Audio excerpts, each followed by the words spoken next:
Good morning, everyone. It's your boy Cliff. I'm here to speak today on, the power of thought manifestation. And, every day I can see God working in my life in so many different ways. Um, Sometimes I think I'm getting a message that's not truly the message. It's just something I got to go through to get to the blessing, right?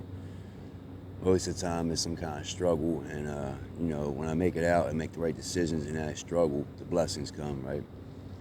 So, after I left my 14-year marriage, uh, I left addicted, addicted to drugs real bad. It was a very abusive relationship, and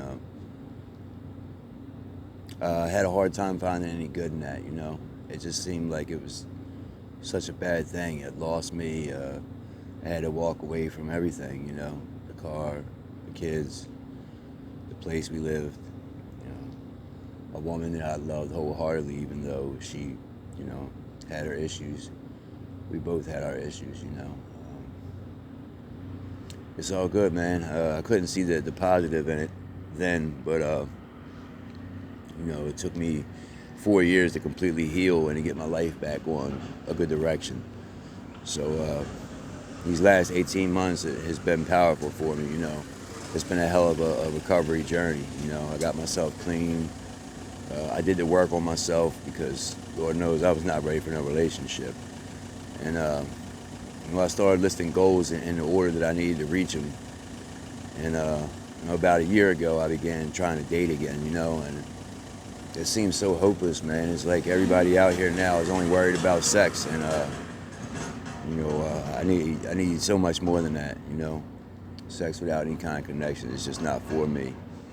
I'm kind of like a combination safe is the way I look at it. First, you gotta have my mind. Once you have my mind and my interest, then you can have my spirit, well, my heart, and then my spirit.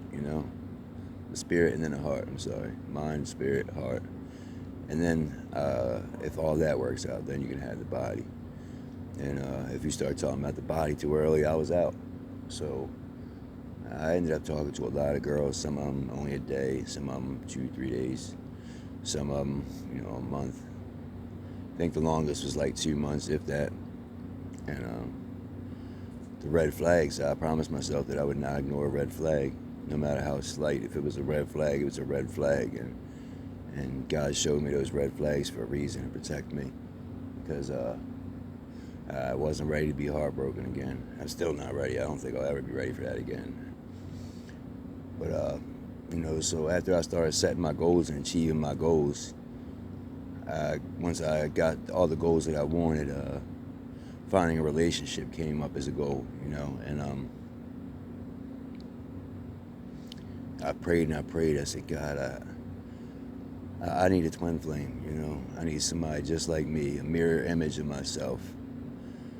And I was worried that maybe I already passed by, right? And you gotta trust, and I have absolute faith, because absolute faith is what drives us, right? And that's what really makes the dreams come true.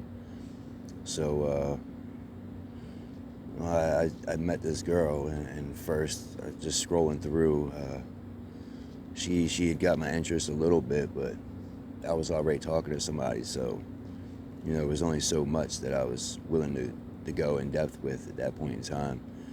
And I watched how she moved for a while, because I would always watch how they move for like 2 weeks through social media, see the kind of person they really are, see the stuff they're posting about, and then if they made it past that 2-week cut, then it was like, then I'll talk to them for as long as it took to find a red flag. And I never really put no time limit on, because I figured God would show me when I was making the right decision, and it would be a definite thing, right? And I was right there, having absolute faith. So the girl that I was watching for a while, the positivity and stuff she was posting was like stuff right out of my head. It would be like what I was thinking about at the time when I started scrolling through Facebook. I would look at her post, and it would be what I was thinking about. And I was like, damn, that's pretty crazy. It's like she's in my head. So, at first I only messaged on her story a few times. And you could tell she was a real one because she ain't never respond back, right? And then when the time was right, God showed me she was the one, and I made the step forward.